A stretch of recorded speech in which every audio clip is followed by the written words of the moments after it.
Hello friends, welcome to Jo's Tamil health and beauty. இன்றைக்கி நம்ம ஒரு வெயிட் லாஸ் டிப்ஸ் தான் பார்க்க போகிறோம். நான் நிறைய வெயிட் லாஸ் டிப்ஸ் போட்டிருக்கேன். ஆனாலும் இன்றைக்கி நம்ம பார்க்க போகிற இந்த டிப்ஸ் ஒரு ஸ்பெஷல்னே சொல்லலாம். ரொம்ப ஒரு சிம்பிளான டிப்ஸ் தான். இதை நீங்கள் ரெகுலராக ஃபாலோ பண்ணணும். ஆண்கள் பெண்கள் 2 பேரில் யார் வேணாலும் ஃபாலோ பண்ணலாம். ஆனால் ஃபாலோ பண்ணிவிட்டு கூடவே ஒரு சின்ன எக்ஸசைஸ் ஒன்றும் இல்லைங்க. வீட்டில் நீங்கள் உங்களால் முடிஞ்ச ஒரு வேலையை செய்யுங்க. அதுவே ஒரு சின்ன எக்ஸசைஸ் தான். ஜென்ஸாக இருக்கீங்க அப்படின்னா காலையில் ஒரு 10 நிமிஷம் நடக்கலாம், இல்லைனா ஆஃபீஸ் போகும்போது நடந்து போகலாம். அதாவது கொஞ்சம் வாக்கபிள் டிஸ்டன்ஸில் உங்களுக்கு பஸ் ஸ்டாண்ட் இருக்குது, அந்த மாதிரிலாம் நீங்கள் நடந்து போகலாம். ஸோ இந்த ட்ரிங்க்ஸை நீங்கள் குடிச்சிட்டு நீங்கள் அந்த மாதிரி பண்ணும்போது நிச்சயமாக உங்களுடைய உடம்புல இருக்கக்கூடிய அந்த கெட்ட கொழுப்புகள் எல்லாமே குறைஞ்சிரும். அவ்வளோ ஒரு சிம்பிளான டிப்ஸ் தான். இப்போ இந்த டிப்ஸ் எப்படி செய்யறது நம்ம பார்க்க ஆரம்பிச்சிடலாம். இப்போ ஒரு கிளாஸ் ஒன்று எடுத்துக்கங்க. இப்போ இதில் ஒரு கிளாஸ் அளவுக்கு நல்ல சூடாக இருக்கக்கூடிய தண்ணீர் நல்லா சூடாக இருக்கணும், சேர்த்துக்குங்க. கூடவே ஒரு பாதி எலுமிச்சை பழம் பிழிஞ்சு விட்டுக்குங்க. உடனே இந்த டிப்ஸ் ஏற்கனவே நாங்கள் ட்ரை பண்ணிட்டோம், இதெல்லாம் எதுவும் ஒன்றும் ஒர்க் அவுட் ஆகாது அப்படின்னு மட்டும் சொல்லாதீங்க. நான் சொல்கிற மெத்தடில் நீங்கள் கரெக்டாக ஃபாலோ பண்ணுங்கள். நிச்சயமாக நீங்களே கமெண்ட்டில் பதிவு பண்ணுவீங்க. அவ்வளோ ஒரு அருமையான டிப்ஸு, ரொம்ப ஒரு சிம்பிளான டிப்ஸும் கூட இது. இப்போ எலுமிச்சை பழ ஜூஸ் சேர்த்தாச்சு.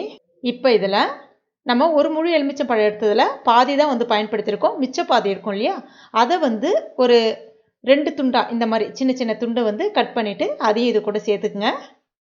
இப்போ இதை அப்படியே மூடி வச்சுருங்க. ஒரு 10 நிமிஷத்துக்கு அப்படியே இருக்கட்டும். இதில் இப்போ பார்த்தீங்கன்னா தண்ணி கொஞ்சம், அதாவது ஒரு 10 நிமிஷம் கழிச்சு பார்த்தீங்கன்னா தண்ணி கொஞ்சம் வார்மாக இருக்கும், கொஞ்சம் வெதுவெதுப்பாக கை பொறுக்கிற சூட்டில் இருக்கும்.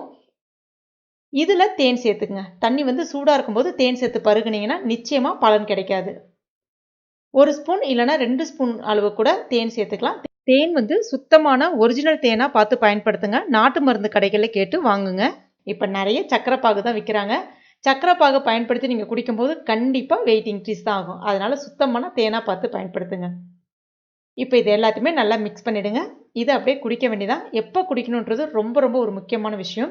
காலையில் நம்ம எந்திரிச்ச உடனே பல் தேய்ச்ச பிறகு அதுக்கப்புறமா ஒரு கிளாஸ் அளவுக்கு நார்மல் தண்ணி, பச்சை தண்ணி குடிங்க. அதுக்கப்புறமா இதை குடிங்க. குடிச்சிட்டு நான் சொன்னேன் இல்லையா, ஒரு 10 நிமிஷம் ஏதாவது ஒரு எக்ஸசைஸ், அதாவது உங்கள் வீட்டில் உங்களால் முடிஞ்ச, லேடிஸாக இருந்தீங்கன்னா வீடை பெருக்கலாம், துடைக்கலாம், ஏதாவது ஒன்று பண்ணலாம். அதாவது குனிஞ்சு நிமிர்ந்து செய்யக்கூடிய ஒரு வேலைகள் செய்யும் பொழுது உங்களுடைய உடல் பார்த்திங்கன்னா பயங்கரமாக வியர்க்க ஆரம்பிக்கும். உங்கள் உடம்புல இருக்கக்கூடிய அந்த கெட்ட நீர், கெட்ட கொழுப்பு எல்லாமே அந்த வியர்வை வழியாக வெளியேற ஆரம்பிச்சிடும். இதுவே ஆண்களாக இருந்தீங்கன்னா உங்களுக்கு டைம் இருந்துச்சுன்னா நீங்கள் வாக்கிங் போகலாம். அந்த டைமில் உங்களால் நடக்க முடியல அப்படின்னாலும் நீங்கள் ஆஃபீஸ் போகிறீங்க இல்லையா, அப்போ நான் முன்னாடி இந்த வீடியோ ஸ்டார்டிங்கில் சொன்ன மாதிரியே நீங்கள் ஆஃபீஸ் போகும்போது மேக்ஸிமம் ஒரு 10 நிமிஷத்துக்கு நடக்கிறதுக்கு ட்ரை பண்ணுங்கள். நிச்சயமாக உங்களுக்கு நல்ல ஒரு பலன் தெரியும். இதை குடித்ததுக்கப்புறமா டீ காஃபி ஒரு 30லேருந்து ஒரு 45 நிமிஷம் கழித்து குடிக்கலாம். அதுக்கப்புறம் நீங்கள் எப்பயும் போல் டிஃபன் சாப்பிட்லாம். அதுக்கப்புறம் ஏதாவது டயட் ஃபாலோ பண்ணணுமா அப்படின்னு கேட்டிங்கன்னா, என்னை பொறுத்த வரைக்கும் ஒயிட் சுகர்னு சொல்லக்கூடிய வெள்ளை சர்க்கரையை தவிர்க்கிறது நல்லது.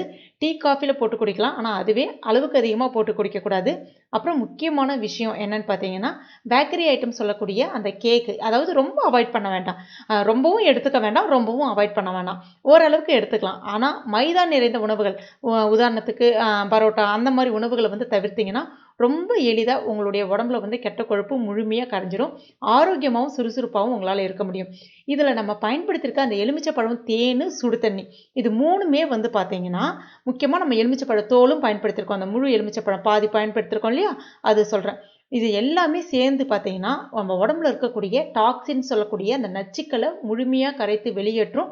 உடம்புல இருக்கக்கூடிய அந்த கெட்ட கொழுப்புகளை முழுமையாக கரைத்து வெளியேற்றும். உடம்பு நல்லா சுறுசுறுப்பாகவும், அன்றைய நாள் உங்களுக்கு பார்த்தீங்கன்னா நல்லா கலகலன்னு சுறுசுறுப்பாக ஆரோக்கியமாக வேலை செய்ய முடியும். அவ்வளோ ஒரு எளிமையான அற்புதமான டிப்ஸ் எல்லாரும் ஃபாலோ பண்ணலாம். இந்த வீடியோ உங்களுக்கு பிடிச்சிருக்கும் நம்புறேன். பிடிச்சிருந்தா நான் லைக் பண்ணுங்கள். உங்கள் நண்பர்கள் மற்றும் ஃபேமிலி மெம்பர்ஸ் கூட மறக்காமல் ஷேர் பண்ணுங்கள். மேலும் இது போன்ற பயனுள்ள குறிப்புகளுக்கு நம்ம சேனலை இது வரைக்கும் நீங்கள் சப்ஸ்கிரைப் பண்ணாத நண்பர்களாக இருந்தீங்கன்னா உடனே சப்ஸ்கிரைப் பண்ணிங்க. கூடவே மறக்காமல் அந்த பெல் நோட்டிஃபிகேஷன் சிம்பிளை ப்ரெஸ் பண்ணுங்கள். தேங்க்யூ.